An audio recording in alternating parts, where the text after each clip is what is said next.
अस्सलाम वालेकुम फ्रेंड्स, मैं हूं आपका होस्ट हबीब तारक चौधरी और आपको अपने यूट्यूब चैनल में वेलकम करता हूं। और आज मैं आपके लिए लेकर आया हूं अमजद जावेद का तहरीर करदा नावल कलंदर दात। इस एपिसोड को स्टार्ट करने से पहले मेरी आपसे दरख्वास्त है कि इस चैनल को सब्सक्राइब और वीडियो को लाइक कर लें और बेल आइकॉन को लाजमी प्रेस कर लें ताकि मेरी जो भी नई वीडियो आए वो आप तक उसका नोटिफिकेशन मिल सके। तो चलते हैं नई एपिसोड की तरफ। हस्बे मामूल सुबह होते ही मैंने अपनी बाइक निकाली और डेरे की तरफ चल पड़ा। सोनी रात ही गई किसी वक्त चली गई थी जिसका मुझे कतई अफसोस नहीं था। अम्मा ने बताया था कि करीबी कस्बे से इसने कोई गाड़ी मंगवाई थी और फिर इसमें चली गई और वो खुद गई थी अच्छू करियाने वाले की दुकान पर फ़ोन करने। वो चली गई तो दिमाग पर से एक बोझ उतर गया, लेकिन कई सवाल छोड़ गई। अब अगर मुझे इंतज़ार था तो फ़कत मलक सजाद का, चाहे गलतफहमी ही में से ही इसने दुश्मनी तो पाल ली थी। मैं बढ़कर वार नहीं करना चाहता था। हाँ, अगर इसने कुछ कहा तो इसे सबक सिखाना बनता था। मैं इसके लिए परेशान नहीं था। मैं असल में साजिश बेनकाब करने के लिए कुछ देर खामोश रहा था। मैं डेरे के करीब पहुंचा तो सूरज की निकलती हुई किरणों में एक स्याह रंग की कार को देखा जो गेट के बाहर खड़ी थी। मैं एकदम से चौंक गया। पहला ख्याल जो मेरे जहन में आया वो यही था कि बिदा खैरियत से हो। मैंने कार ही के करीब बाइक रोकी और अपना पिस्टल निकाल लिया। मैंने कार को गौर से देखा, इसमें कोई नहीं था। मैंने फ़ौरन ही गेट खोला तो वो खुलता चला गया। अंदर सन्नाटा था, लेकिन सब कुछ मामूल के मुताबिक लग रहा था। मवेशी बड़े सुकून से थे। तभी बीदा टोकरी में चारा लिए नमूदार हुआ तो मेरी सांस में सांस आई। मैंने इशारे से पूछा कि सब खैरियत है, तो इसने सर हिलाते हुए अंदर की जानब इशारा किया और बोला, एक बंदा तुम्हारा अंदर बैठा इंतज़ार कर रहा है। कौन है? मैंने पूछा और अंदर कमरे की सिमत बढ़ा। मैं नहीं जानता, इसने कहा और चारा मवेशियों के आगे फेंक दिया। मैं अंदर गया तो सादा लिबास में बैठे हुए अफजल रंधावे को देखकर चूक गया। इस वक्त वो अपनी उम्र से कहीं ज़्यादा दिखाई दे रहा था। मुझे देखते ही उठ गया।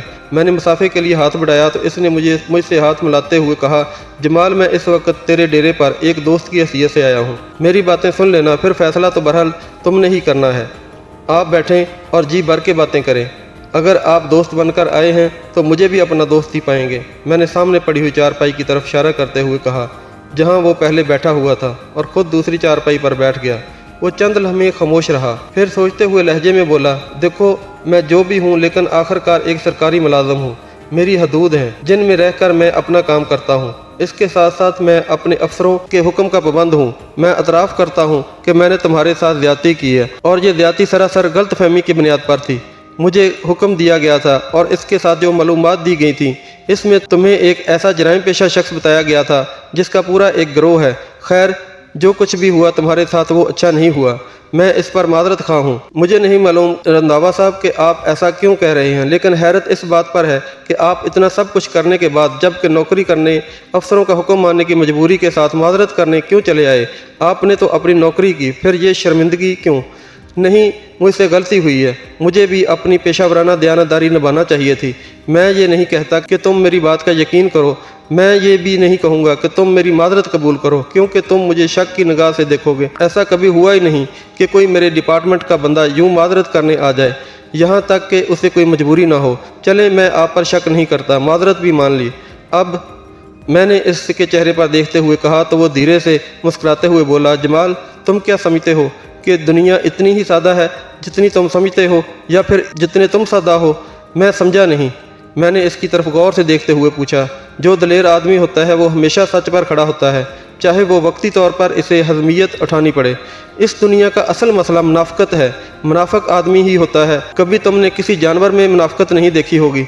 मुनाफक इंसान होते हुए भी हैवानों से बदतर होता है। बज़ाहिर मुनाफक वक्ती फतह हासिल कर लेता है, लेकिन दरअसल वो पहले खुद हारता है, फिर सारी ज़िंदगी अपनी आग में जलता रहता है, क्योंकि हसद की आग ही मुनाफकत की तरफ लेकर जाती है।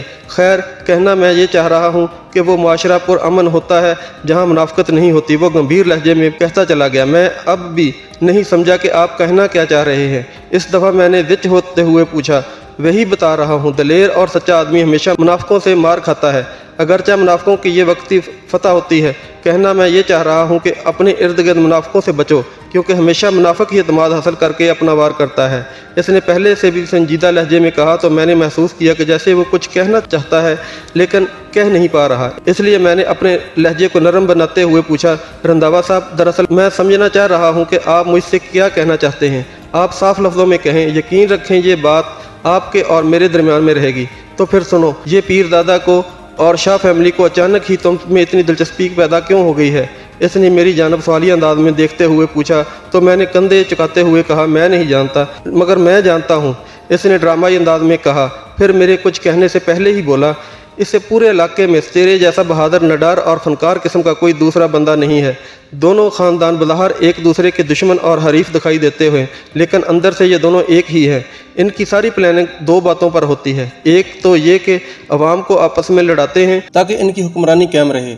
दूसरा, अवाम में से उठने वाले तेरे जैसे बंदे या कोई भी ताकतवर ग्रोह को वो अपने मकसद के लिए इस्तेमाल करते हैं। ना काबू में आए तो इन्हें ख़त्म कर देते हैं। ये सारा अमल मुनाफिकत का है। क्या तुम और मैं नहीं जानते कि इनके डेरों पर कैसे कैसे इश्तिहारी पड़े हुए हैं? इन्हें क्यों रखा हुआ है? हालांकि वो मुआशरे के, अवाम के वो और कानून के मुजरम हैं।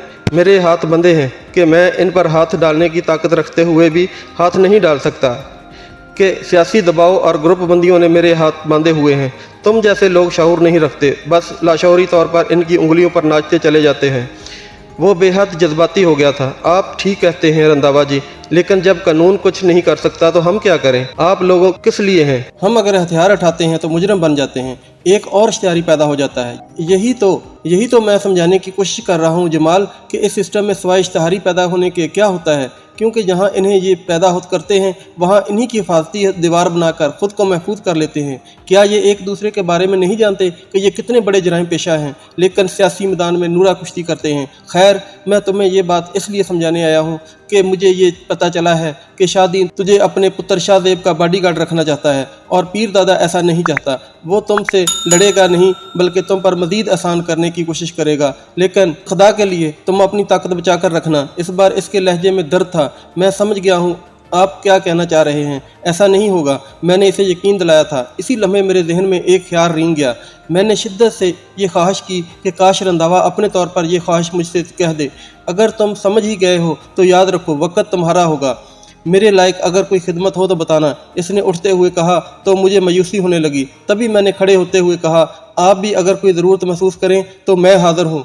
अवाम और कानून का एक साथ हो जाए तो जराइम ख़त्म किए जा सकते हैं, मगर हमारे डिपार्टमेंट की काली भेड़ें इन जराइम को ख़त्म नहीं, इनकी परवरिश कर रहे हैं, वरना इनकी कमाई कैसे हो? जैसे मेरे ही ऑफिसर ने मुझे टिश्यू पेपर की तरह इस्तेमाल कर लिया, सिर्फ एक सज्जाद को खुश करने के लिए। वैसे अगर तुम मेरा साथ दो तो हम बहुत कुछ कर सकते हैं। आप जो हुक्म करें। लेकिन मैं कहते कहते रुक गया। लेकिन क्या? वो तेजी से बोला, बस रंधावा जी, पीठ में छुरा मत घोंपना।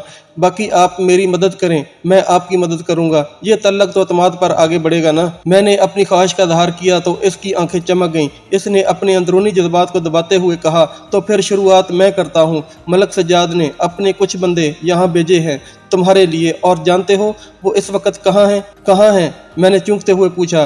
तेरे गांव के हुक्मरान शाहदीन के डेरे पर। दोनों एक ही पार्टी के हैं और पहले भी एक दूसरे की मदद करते रहते हैं। आज नहीं तो कल, कल नहीं तो परसों, किसी भी दिन वो अचानक तेरे सामने नमूदार होंगे। और वो मुस्कुराते हुए बोला, मैं वो वक्त आने ही नहीं दूंगा। आप पक्की निशानदही करो। इन्हें कानून के हाथ में देना और इसकी पैरवी करना मेरा काम है। मैंने अज़म से कहा तो वो खुश होते हुए बोला, ना कानून के हाथ ना पैरवी, मतलब इन्हें दुनिया ही से? मैंने कहा तो ये कहते हुए इसने अपना दायां हाथ बढ़ाया। तो फिर हो गया तय। मैं इनके साथ क्या करता हूँ ये तुम देखना। मैंने इसका हाथ थाम लिया। गर्मजोशी से हाथ मिलाकर हमने एक दूसरे को देखा तो इसने अपनी आंखें बंद करके मुझे फिर से यकीन दिलाया और फिर तेज तेज कदमों से डेरे से बाहर चलता चला गया। कुछ देर बाद गाड़ी जाने की धीमी धीमी आवाज़ आई तो मैं बिदे के पास जाने के लिए बढ़ा। मैंने इसके पास जाकर कहा, बिदे, मुमकिन है आज के बाद मैं डेरे पर ना आ सकूं। तुम किसी बंदे का बंदोबस्त कर लेना और ख्याल रखना, आज मैं दूध लेकर जा रहा हूँ, जाओ और फिक्र ना करना। इसने कहा तो मैं दूध वाला बर्तन उठाकर डेरे से निकल गया। सूरज की तेज रोशनी ने पूरे माहौल को चमका कर रख दिया था। सर्द हवाएं अब गर्मी का चोला बदल रही थीं। मैंने दूध का बर्तन माँ को दिया, फिर डट कर नाश्ता कर चुका तो छाका आ गया। तीखे नकूश वाले छाके के